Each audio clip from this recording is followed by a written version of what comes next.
Hello everyone, welcome to my YouTube channel grow with KC. मेरे channel पर आपको रोज नई नई जॉब वैकेंसीज की जानकारी दी जाती है। तो अगर आपको नौकरी की तलाश है तो चैनल को सब्सक्राइब कर लीजिए। आज की हमारी वैकेंसी आई है CSIR advance materials and processes research institute यानी कि AMPRI की तरफ से। ये एक रिसर्च इंस्टीट्यूट है और ये भोपाल मध्य प्रदेश में लोकेटेड है। चलिए बात करते हैं यहाँ पे किस पोस्ट पे वैकेंसी निकली है। जूनियर सेक्रेटरीट असिस्टेंट की पोस्ट पे यहाँ पे वैकेंसीज निकली हैं।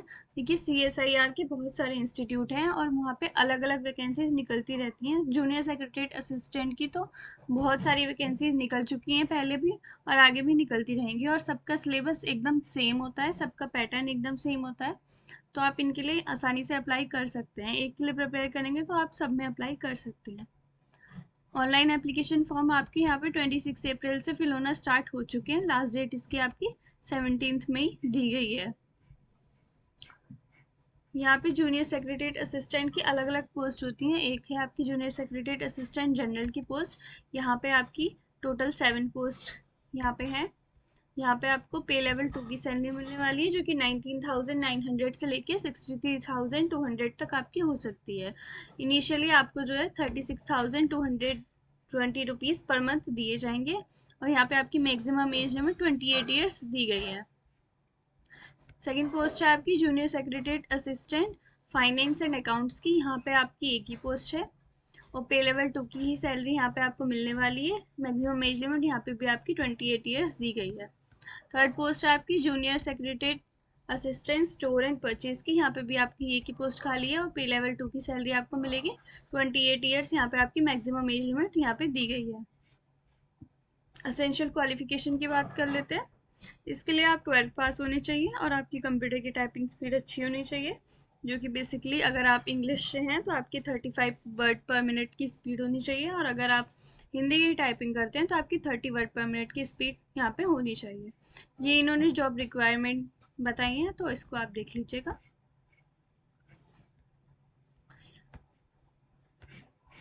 अब बात करते हैं कुछ और इम्पोर्टेंट इन्फॉर्मेशन के बारे में। अगर आप इंडिया की सिटीज़न हैं तब भी आप इसके लिए अप्लाई कर सकते हैं, वरना आप इसके लिए अप्लाई नहीं कर सकते। ऑनलाइन एप्लीकेशन फॉर्म आपको यहाँ पे फिल करने होंगे। कोई भी ऑफलाइन फॉर्म यहाँ पे आपको नहीं फिल करना है। Application should be accompanied by self-attested copies of all certificates, mark sheets, experience certificates, and testimonials in support of relevant educational qualification, technical qualification, and relevant experience. देखिए, जो भी आपके सर्टिफिकेट्स हैं, अगर आप एज रिलैक्सेशन लेते हैं आप, तो आपको कैटेगरी सर्टिफिकेट लगाना होगा, अपनी मार्कशीट्स लगानी होंगी, जो भी आपके एजुकेशन क्वालिफिकेशन है उन सब के सर्टिफिकेट्स आपको लगाने होंगे।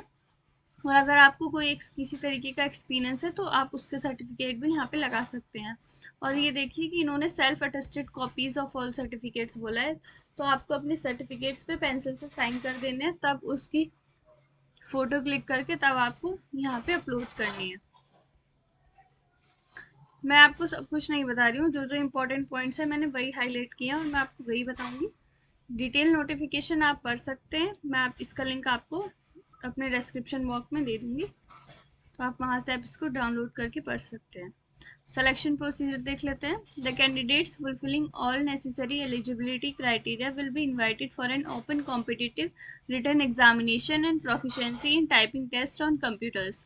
देखिए, आपका जो है यहाँ पे एक रिटन एग्जामिनेशन होने वाला है, उसके बाद आपका एक टाइपिंग टेस्ट होगा कंप्यूटर में, जो कि सिर्फ क्वालिफाइंग इन नेचर होगा। आपकी जो मेरिट होगी वो आपकी रिटन एग्जामिनेशन के बेसिस पे ही लगेगी। रिटन एग्जामिनेशन में आपके 2 पेपर होंगे, पेपर 1 एंड पेपर 2। पेपर 1 जो है वो आपको क्वालिफाइंग होगा इन नेचर, और जो पेपर 1 को क्वालिफाई कर लेंगे उन्हीं को पेपर 2 देने दिया जाएगा, और पेपर 2 के बेसिस पे ही आपकी यहाँ पे मेरिट लगने वाली है। एज रिलैक्सेशन की बात कर लेते हैं, और बाकी जो रिलैक्सेशन यहाँ पे मिलने वाली है उसके बारे में बात कर लेते हैं। देखिए, आपकी मिनिमम एज लिमिट यहाँ पे 18 ईयर्स होनी चाहिए। अगर आप 18 ईयर्स से कम के हैं तो आप इसके लिए अप्लाई नहीं कर सकते। SC ST कैंडिडेट्स के लिए यहाँ पे 5 ईयर्स का एज रिलैक्सेशन है, और OBC कैंडिडेट्स के लिए 3 ईयर्स को एज रिलैक्सेशन यहाँ पे दिया गया है। PWD कैंडिडेट्स के लिए यहाँ पे 10 ईयर्स का एज रिलैक्सेशन दिया गया है। और देखते हैं इन्होंने क्या क्या बोला है यहाँ पे।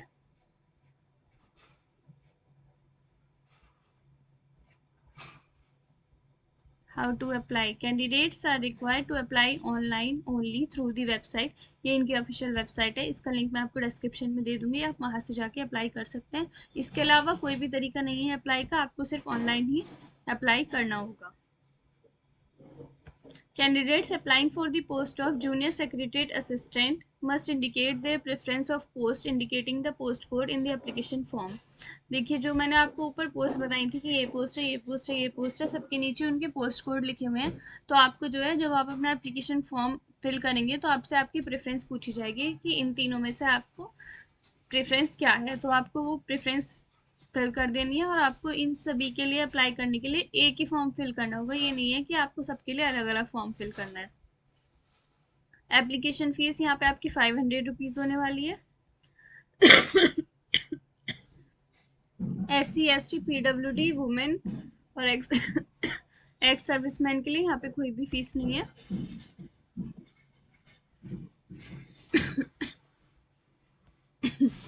ये देखिए यहाँ पे इन्होंने पूरी लिस्ट दी है कि आपको यहाँ पे कौन कौन से डॉक्यूमेंट्स अपलोड करने हैं। तो आपको पासपोर्ट साइज कलर फोटोग्राफ यहाँ पे अपलोड करना है, सिग्नेचर अपलोड करने हैं, 10th की मार्कशीट यहाँ पे आपको अपलोड कर सकते हैं, और या फिर कोई भी ऐसा सर्टिफिकेट हो इन सब में से जो आपकी डेट ऑफ बर्थ का प्रूफ हो तो आप उसको अपलोड कर सकते हैं। और यहाँ पे देखिए ये पूरी डिटेल यहाँ पे आपको दी गई है कि आपको क्या क्या इसमें अटैच करना है, तो आप इसको देख लीजिएगा।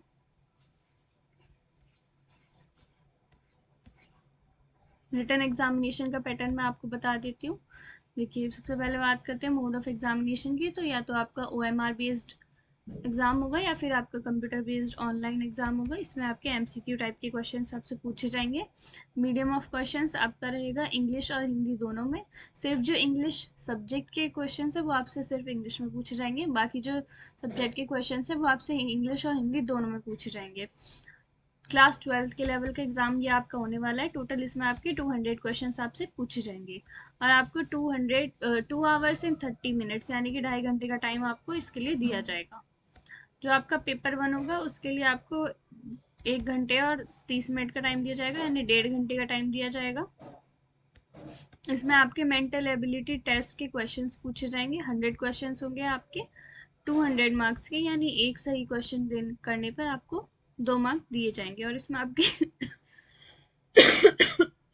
कोई भी नेगेटिव मार्किंग नहीं है। मेंटल एबिलिटी टेस्ट में आपकी general intelligence, quantitative aptitude, reasoning, problem solving, situational judgement, इन सभी सब्जेक्ट से आपके टॉपिक से आपके क्वेश्चंस पूछे जाएंगे। पेपर सेकंड के बारे में बात कर लेते हैं। इसके लिए आपको 1 आवर का टाइम दिया जाएगा। इसमें आपसे जनरल अवेयरनेस के 50 क्वेश्चंस पूछे जाएंगे और इंग्लिश लैंग्वेज के 50 क्वेश्चंस पूछे जाएंगे।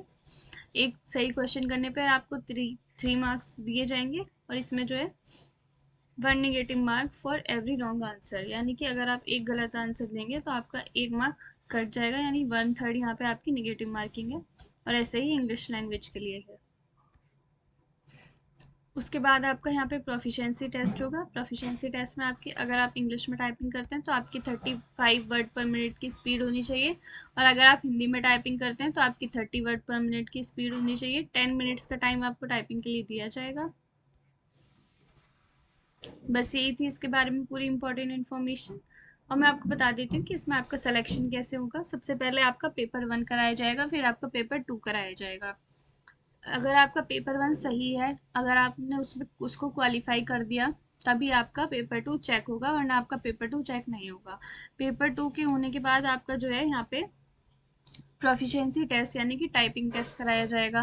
टाइपिंग टेस्ट भी आपका सिर्फ क्वालिफाइंग इन नेचर होगा। आपकी जो भी मेरिट लगेगी वो पेपर 2 के बेसिस पे ही लगेगी, तो आपको मेनली पेपर 2 के बेसिस की तैयारी करनी है। तो बस यही थी इसके बारे में सारी इंपॉर्टेंट इन्फॉर्मेशन। आप इसको नोटिफिकेशन को डाउनलोड कर लीजिएगा और वहाँ से आप इसको पढ़ सकते हैं, तो आपके सारे डाउट्स दूर हो जाएंगे। फिर भी अगर आपको कोई डाउट रहता है तो आप मुझसे कमेंट सेक्शन में पूछ सकते हैं। और ऐसी और वैकेंसीज़ की वीडियोस मैं रोज़ लाती रहती हूँ। मेरे चैनल पर डेली वीडियो अपलोड होती है और कोई भी वीडियो मैं ऐसे ही नहीं बना देती, सबकी मैं आपको ऑफिशियल नोटिफिकेशन के थ्रू ही मैं सबकी जानकारी आपको देती हूँ। और सारी वैकेंसीज़ के अप्लाई लिंक, नोटिफिकेशन लिंक और ऑफिशियल वेबसाइट का लिंक आपको डिस्क्रिप्शन बॉक्स में मिल जाता है। तो अगर आपको ऐसा कंटेंट अच्छा लगता हो, मेरी वीडियोस अच्छी लगती हो, तो वीडियो को लाइक कर दीजिए और चैनल को सब्सक्राइब कर लीजिए।